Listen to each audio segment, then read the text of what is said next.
नमस्कार, good evening. मैं विजयलक्ष्मी गुप्ता, आप सभी चयनित भावी मुख्य सेविका जिनका डॉक्यूमेंट वेरिफिकेशन के लिए चयन हुआ है, उनका मैं स्वागत करती हूँ।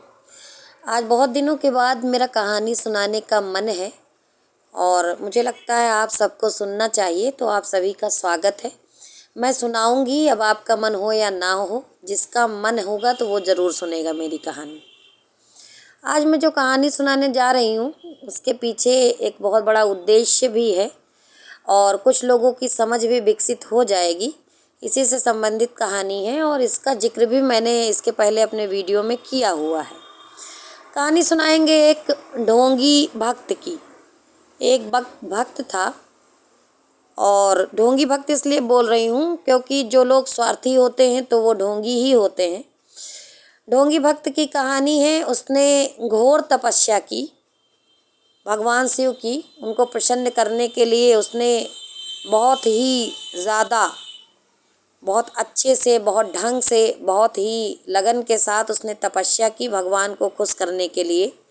या यूँ कह लीजिए कि 2 से 3 वर्षों तक लगातार ओम नमः शिवाय, ओम नमः शिवाय, ओम नमः शिवाय का जाप किया और तपस्या की। भगवान ने जब देखा कि ये भक्त बहुत ही शिद्दत के साथ मेरे मंत्रों का जाप कर रहा है, तो इसको तो दर्शन देना चाहिए और इसकी पीड़ा भी पूछनी चाहिए, इसको वरदान भी दे देना चाहिए।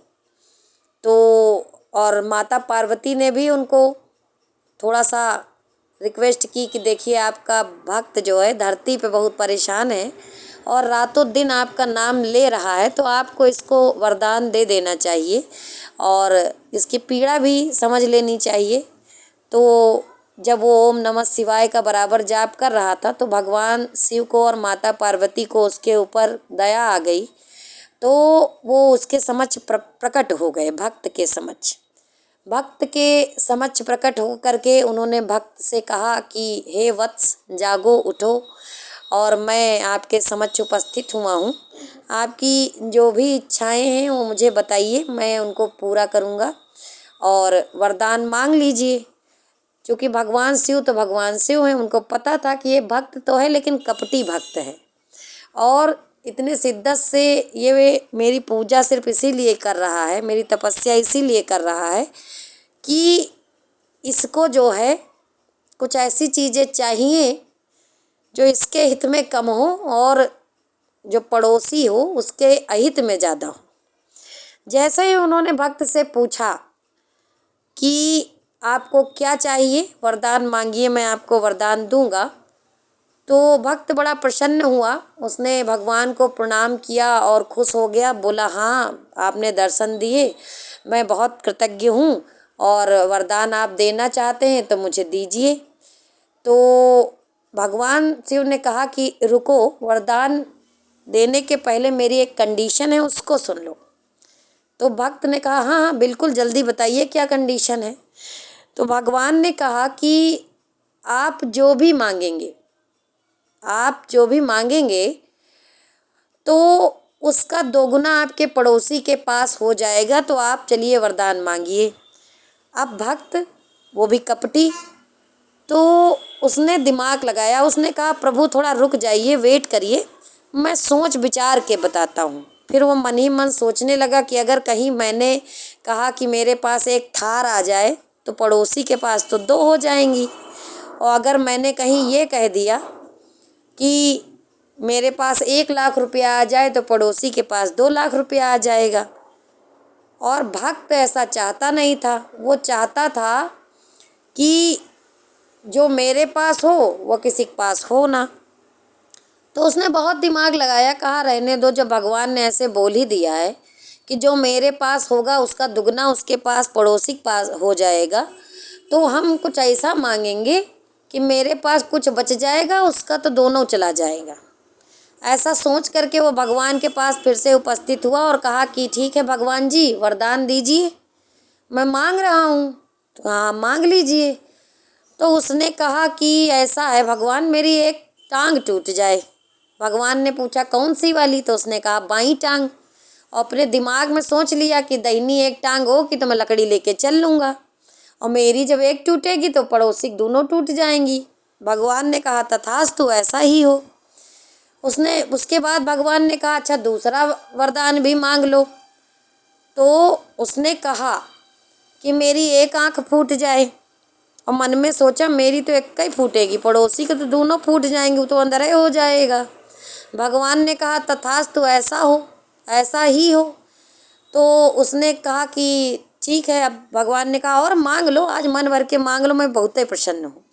तो उसने कहा कि मेरे घर में एक कुआं खुद जाए, पानी से लबालब भर जाए।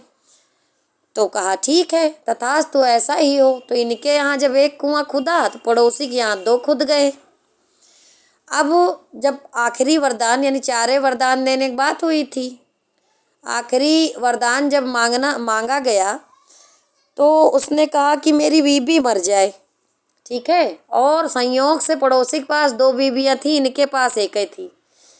तो इसने सोचा कि मेरे पास एक आंख है, एक पैर है, और एक ही घर में कुआं खुदा, हम तो कुएं में गिरेंगे नहीं, ठीक है, हम तो कुएं में नहीं गिरेंगे, हम तो बच जाएंगे।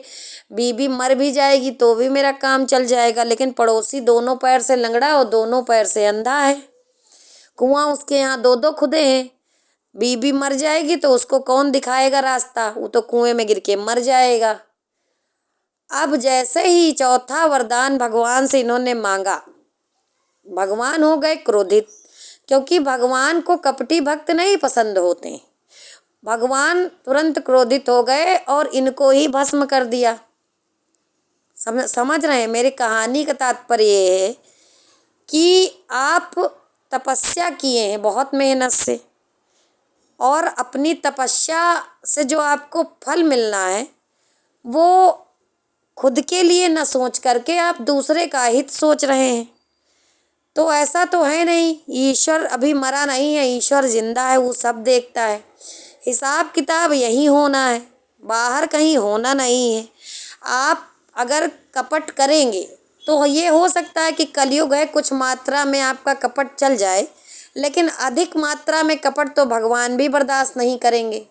जैसे कि इन भक्त के महोदय के साथ हुआ, जो कपटी भक्त थे, जो अपने पड़ोसी को परेशान करने के लिए अपना हित किए जा रहे थे। तो ऐसा ही कुछ चल रहा है मुख्य सेविका भर्ती में, ठीक है। मैं जब बोलती हूँ तो मेरा बोलना ही लोगों को बुरा लगता है, क्योंकि मैं जो भी बोलती हूँ वो काफ़ी तथ्यात्मक होता है और समझदार लोगों के समझ में भी आता है। जो लोग रिजल्ट से बाहर रह गए हैं, पहले संघर्षरत थे, अभी भी संघर्षरत हैं और इससे बढ़िया जगह पे पहुंच सकते हैं, लेकिन कपटी भक्त की तरह अपनी तपस्या को दूसरे ही मोड में ले गए हैं कि हम नहीं पाए तो कोई और नहीं पाए।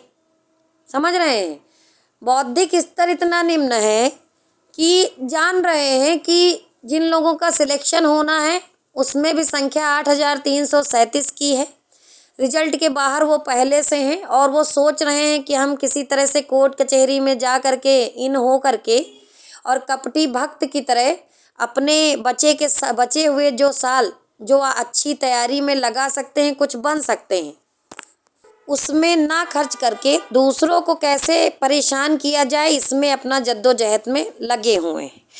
मामला यहाँ तक गंभीर है कि उनका हुआ नहीं और दूसरे पर आरोप प्रत्यारोप लगा रहे हैं कि फलाने ढमाके सब जुगाड़ कर लिए हैं, सब खेल कर लिए हैं। तो मैं आपको बताना चाहूँगी कि वर्तमान सरकार जो है इस मामले में बहुत सख्त है, कहीं पर किसी भी प्रकार का भ्रष्टाचार हो नहीं सकता है, ठीक है।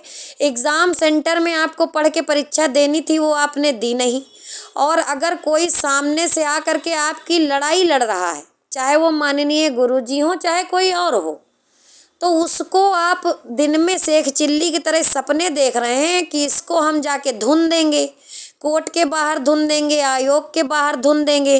तो मैं आपको बताऊं, धुनने के लिए ना तो मैं कोई रजाई हूँ ना कोई कम्बल, जो और ना ही आप लोग धोबी हैं जो धुन देंगे, ठीक है। ना तो मैं रजाई कम्बल हूँ ना आप धोबी हैं, और अगर आप धोबी हैं मैं रजाई कम्बल हूँ तो आप धुनते धुनते थक जाएंगे। समझ रहे हैं, क्योंकि कोई भी अगर फ्रंट पे आके लड़ रहा है तो उसको इतने हल्के में आप लोग ना लें। मैं जानती हूँ परेशान हैं, हृदय से चीज़ों को लगा के बैठे हैं, पूरी नहीं हुई चीज़ें तो चलो इनको धुन दें, उनको धुन दें, डायलॉगबाजी, धमकीबाजी, इससे कोई मतलब निकलना नहीं। आप सभी मेरी छोटी बड़ी बहन हैं। मेरा कहना है कि पढ़ते लिखते रहो। और धुनाने के चक्कर में कुछ और ना बन पाओगी तो धोबी जरूर बन जाओगी। मुझे लगता है कि बुरा लगेगा, लेकिन मैं ये चाहती हूँ कि आप लोग पढ़ लिख कर के लाइफ में आगे बढ़ें और इस तरह की जो गलत मानसिकता कपटी भक्त की तरह पाल रखी हैं, तो ये ध्यान रखिए कि सांसें जितनी भी ईश्वर ने दी होंगी उतनी ही इंसान ले पाएगा। ऐसा ना हो आप धुनने आए और रास्ते में ही आपके प्राण निकल जाएं। तो जल्द ही मिलेंगे अगले वीडियो में। कहानी मैं सुना ही चुकी हूँ, सार आपको पता ही चल गया है। ठीक है, धन्यवाद।